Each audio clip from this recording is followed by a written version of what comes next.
You're 17 years old, standing in a photographer's studio in Philadelphia, and someone is telling you that your face could change your life.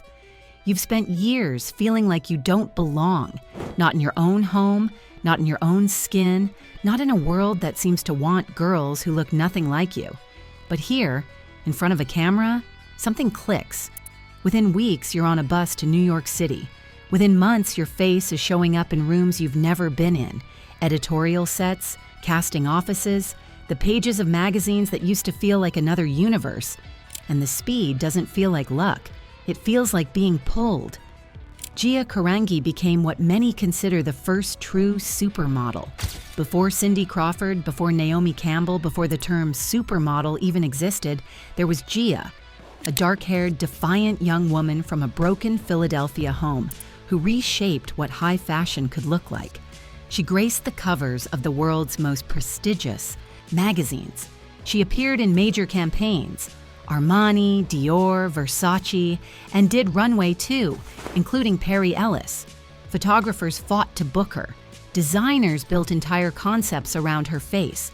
But Gia arrived at the top before anyone understood what that kind of fame could do to a person.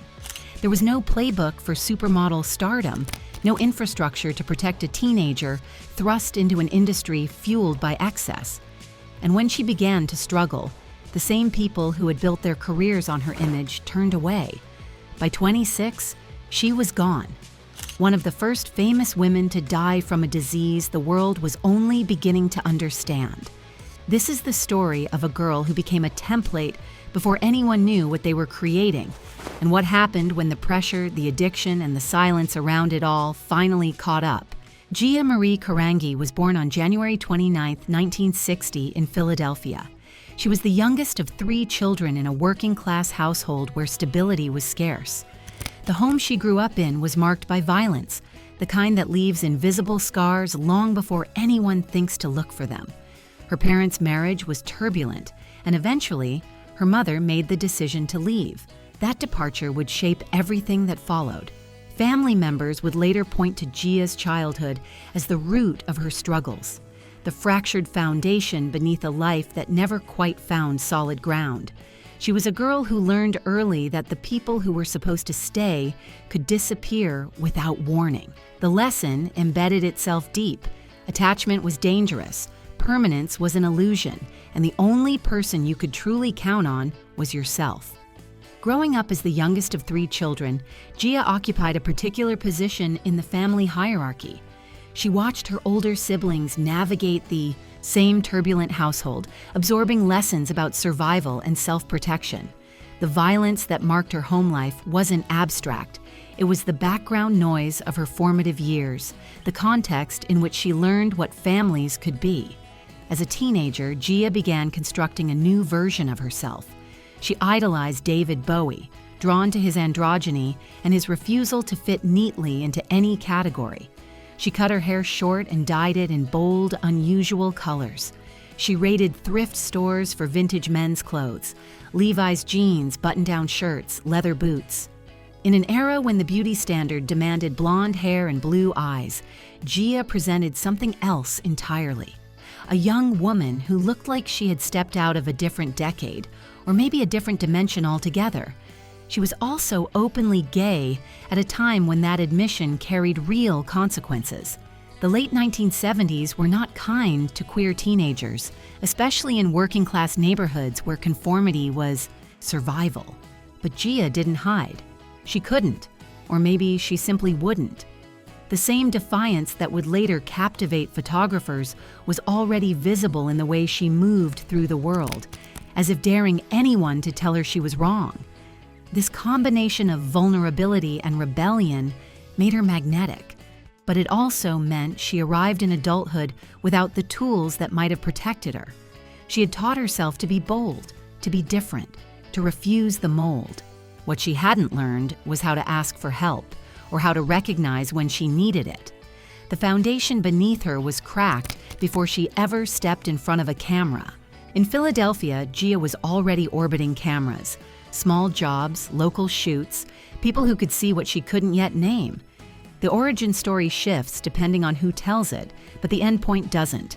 The right eyes landed on her at the right moment, and New York stopped being a fantasy. It became a direction. She went. Still a teenager, she walked into Wilhelmina Models and got signed fast by an agency run by Wilhelmina Cooper, one of the most powerful gatekeepers in fashion. No long development phase, no slow build. The industry didn't ease her in. It grabbed her and hit the gas. Within months of her arrival, Gia was booking major work. The speed of it was dizzying, not just because it was fast, but because it didn't come with any kind of orientation. She went from unknown Philadelphia kid to standing in front of the most celebrated photographers in the world. And nobody paused to ask what that kind of whiplash does to a teenager who's never had stable ground. By the late 1970s, Gia had become something the fashion world hadn't quite seen before. In an industry that prized a certain sameness, blonde hair, blue eyes, delicate features, she stood apart. Her hair was dark. Her eyes were brown. Her attitude was blunt in a way that read as either refreshing or dangerous, depending on who was watching. Photographers didn't just tolerate her difference. They sought it out. Francesco Scavullo, one of the most influential fashion photographers of the era, became one of her biggest champions. He later said that Gia had the perfect look and the perfect attitude. He described her spirit in a single phrase: "I don't give a damn." Coming from Scavullo, that was the highest compliment. The bookings came fast. Major houses, major clients, major pages. Gia's face appeared in the most prestigious places in the industry, selling an idea of cool confidence to people who would never know her name, but would recognize her instantly. In 1979, she achieved something remarkable. In a short stretch, Gia appeared on the covers of British Vogue and Vogue Paris, and the momentum didn't slow down. Cosmopolitan covers followed across the next few years, and then American Vogue arrived in August 1980. That kind of rapid accumulation was almost unheard of. She was barely out of her teens and already operating at a level most models never reach. The significance of those covers extended beyond personal achievement. Each Vogue edition represented a different market, a different set of editors, a different vision of what fashion should look like. For a single model to break through internationally that fast suggested something unusual was happening. The industry was recognizing that Gia represented a new direction, a departure from the aesthetic that had dominated for years. The industry noticed. When younger models began emerging, photographers who had worked with Gia started comparing them to her. Cindy Crawford, who would later become one of the most famous faces of the 1980s and 1990s, was nicknamed Baby Gia. Early in her career, photographers were trying to recapture what they had found in the original, that raw energy, that defiant beauty, that sense that this particular face belonged on film. Gia had become the blueprint. The word supermodel didn't exist yet, but the industry was already learning what it meant. One face, everywhere, all at once, until the world starts expecting you to be indestructible. By 20, Gia was living the life that fashion promised to its chosen few. She frequented Studio 54, the legendary nightclub where celebrities and socialites mingled under disco lights. She appeared in Blondie's music video for Atomic, dancing alongside one of the biggest bands of the era. She posed for an iconic shoot, the one with the chain-link fence, with her makeup artist Sandy Linter, creating an image that would become synonymous with late 1970s fashion. She was a bona fide star. The cameras loved her. The designers wanted her. The magazines kept calling. From the outside, it looked like everything a young woman could want. The trajectory seemed perfect. Small-town girl discovers she has something special, moves to the big city, conquers the industry. It was the story fashion loved to tell about itself. The access came with a kind of quiet pressure. Substances were everywhere, and nobody treated that like a warning sign. It was just part of the air. As long as you showed up and looked right in the clothes, you were considered fine. And fine was the most dangerous lie in the room. The nightlife that came with Gia's stardom brought her into contact with the recreational habits of the era. At clubs like Studio 54, certain substances were simply part of the atmosphere. They were passed around at parties, offered in bathrooms, treated as accessories to the glamour.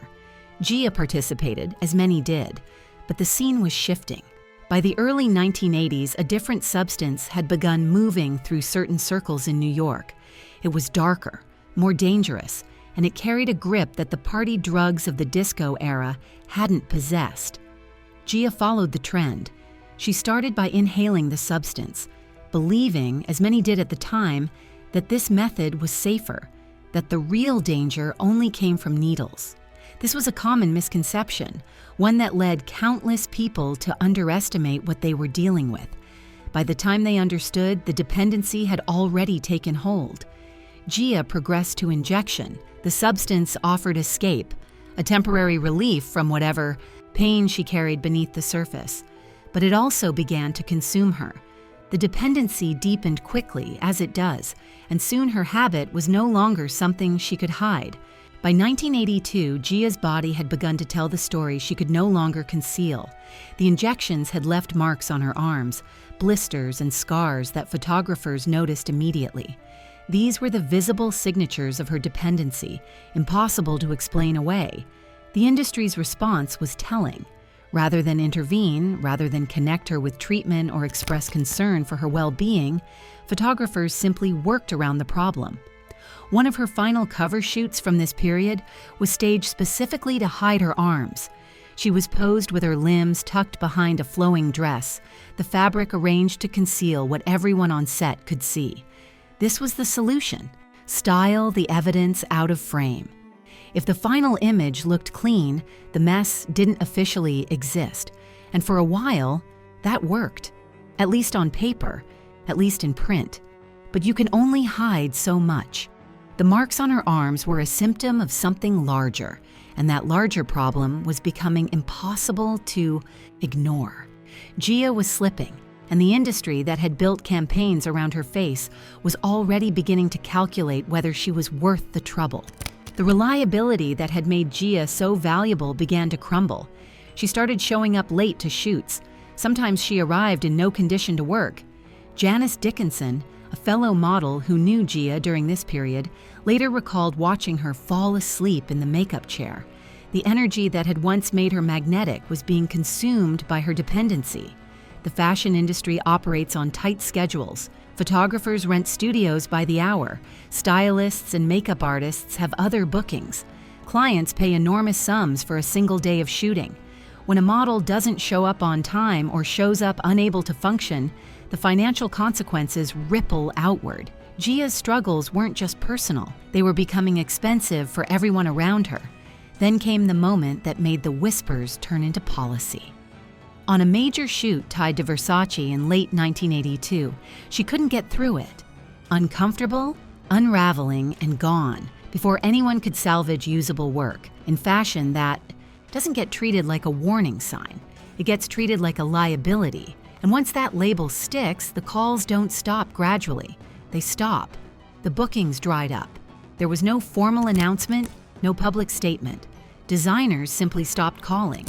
The phone that had once rung constantly went quiet. Gia had been blacklisted, not through any official process, but through the informal consensus of an industry that had decided she was no longer worth the risk. By the mid-1980s, only one photographer still offered her work, Francesco Scavullo, the same man who had championed her from the beginning. His loyalty stood in stark contrast to everyone else who had profited from her image. The designers who had built campaigns around her face, the magazines that had put her on their covers, the agencies that had taken their percentages, they all moved on.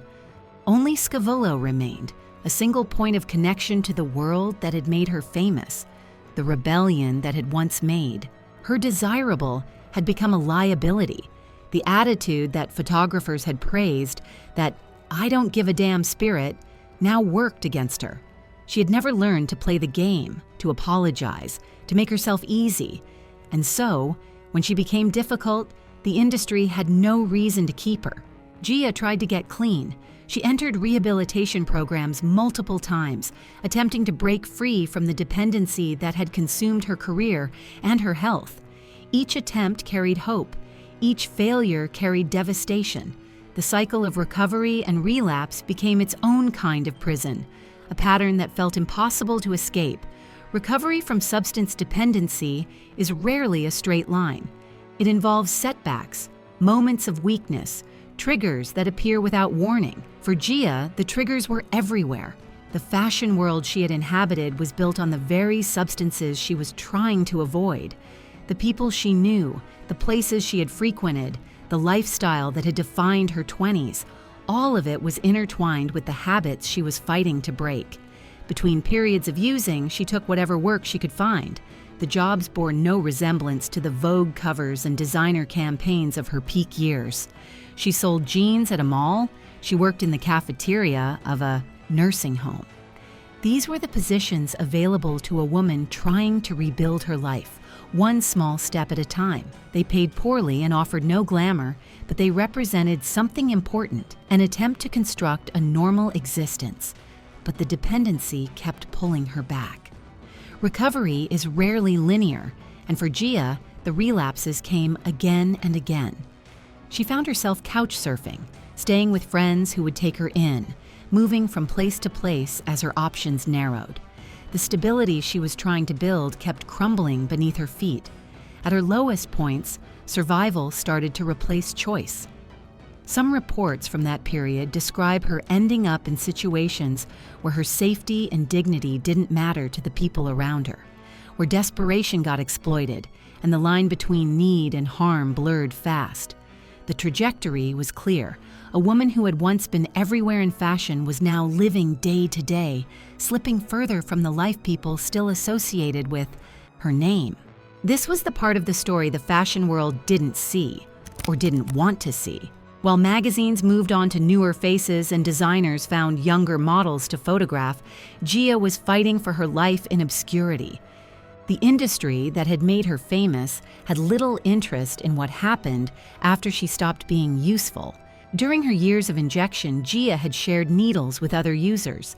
This was common practice in certain circles, a dangerous intimacy born of desperation and dependency. What she didn't know, what almost no one understood at the time, was that a new disease was spreading through exactly this kind of contact. In the early 1980s, the illness that would come to be known as AIDS was still poorly understood.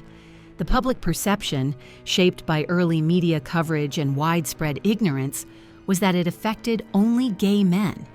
The idea that a woman, especially a famous, beautiful woman, could contract the disease through needle sharing was not part of the public consciousness. The virus didn't care about these misconceptions. It spread wherever blood met blood, regardless of gender or fame or beauty. Gia learned she was carrying the virus. The exact timeline of her diagnosis has been reported as December 1985, when she received confirmation of what the disease had already been doing to her body. She was 25 years old. The confirmation must have been devastating, not just because of what it meant for her future, but because it came at a moment when she was still trying to fight her way back to some kind of normal life. The diagnosis was, in 1985, essentially a death sentence. There were no effective treatments. There was no clear understanding of how to slow the disease's progression. The medical community was still scrambling to understand what they were dealing with. There was only the knowledge that time had become finite in a way it hadn't been before. Less than a year later, on November 18, 1986, Gia died. The cause was pneumonia related to her illness. She was 26 years old, the same age at which she had been booking Vogue covers just a few years earlier. She became one of the first well-known women in America to die from AIDS-related complications, and the first major supermodel to succumb to the disease. Her death challenged the assumptions that had shaped public understanding of the epidemic. This was not a gay man. This was a young woman who had graced magazine covers, who had been photographed by the most celebrated names in fashion, who had represented a certain ideal of beauty. Her passing forced at least some people to reconsider who was at risk and what the disease actually meant. Gia's death didn't land in fashion like a headline. Her funeral was small, and reports say no one from the fashion world attended. The industry that once moved mountains to photograph her didn't show up when she was gone. That absence told a story of its own. When Gia was usable, she was everywhere, on call sheets, on covers, in the rooms that mattered. When she wasn't, she became easy to erase, not with cruelty in public, but with quiet decisions. Fewer bookings, fewer calls, fewer reasons to remember her. One profile published years later described Gia as modeling's queen of self-destruction. But that framing puts the burden entirely on her. It suggests that she destroyed herself, that the fault lay in her own weakness. What it doesn't acknowledge is that she was a teenager with a traumatic past who was handed fame without guidance, access without protection, opportunity without support. The destruction wasn't hers alone. The industry played its part. For 12 years after her death, Gia Carangi remained largely forgotten by the mainstream public. The fashion world that had created her had no interest in telling her story. Inside the industry, her name lingered in conversation the way certain names do, passed around as a warning, not preserved as a legacy. Then, in 1998, HBO released a biographical film simply titled Gia. Angelina Jolie, then a rising young actress not yet known as one of the biggest stars in Hollywood, played the lead role. Her performance was raw, emotionally unflinching, and impossible to ignore. She captured both Gia's magnetic energy and her devastating vulnerability, bringing to life a woman most viewers had never heard of. Jolie won a Golden Globe for the role. More importantly, she brought Gia's story to an audience that extended far beyond the insular world of the fashion industry. Millions of viewers who had never seen a Vogue cover from 1979 suddenly knew Gia Carangi's name, her face, her tragedy. Jolie later reflected on what she had learned from inhabiting the role. She spoke of Gia's charisma, her authenticity, her refusal to perform for anyone. When she was free and just being herself, Gia was unbelievable, Jolie said. She didn't need drugs. She was a drug. It was a statement that captured both the magnetism and the tragedy. A woman who had something extraordinary within her, who never should have needed anything external to feel complete.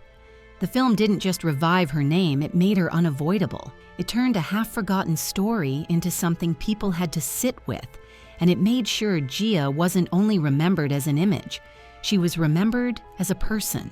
Gia Carangi arrived in New York at 17 with a face that would reshape an industry and a past that had given her no tools for survival. She became the template for supermodel fame before anyone understood what that template required. Before there were real guardrails, before anyone asked what happens to a teenage girl when you hand her the world and then disappear. The fashion industry of the late 1970s and early 1980s knew how to discover people, package them, and make them look untouchable. What it didn't build, at least not for someone like Gia, was a way to catch you when the pressure starts swallowing the person inside the image. As her life unraveled, the world around her stayed efficient. Work kept moving, new faces arrived, and the story that had once been everywhere quietly stopped being told. What remains is a question that extends beyond Gia herself. How many young people get handed opportunity without a foundation? How many get rewarded for being raw and different, right up until that rawness becomes inconvenient? Gia was the first of her kind. She was also a warning. Stars are human beings, not images, and forgetting that truth always has a cost.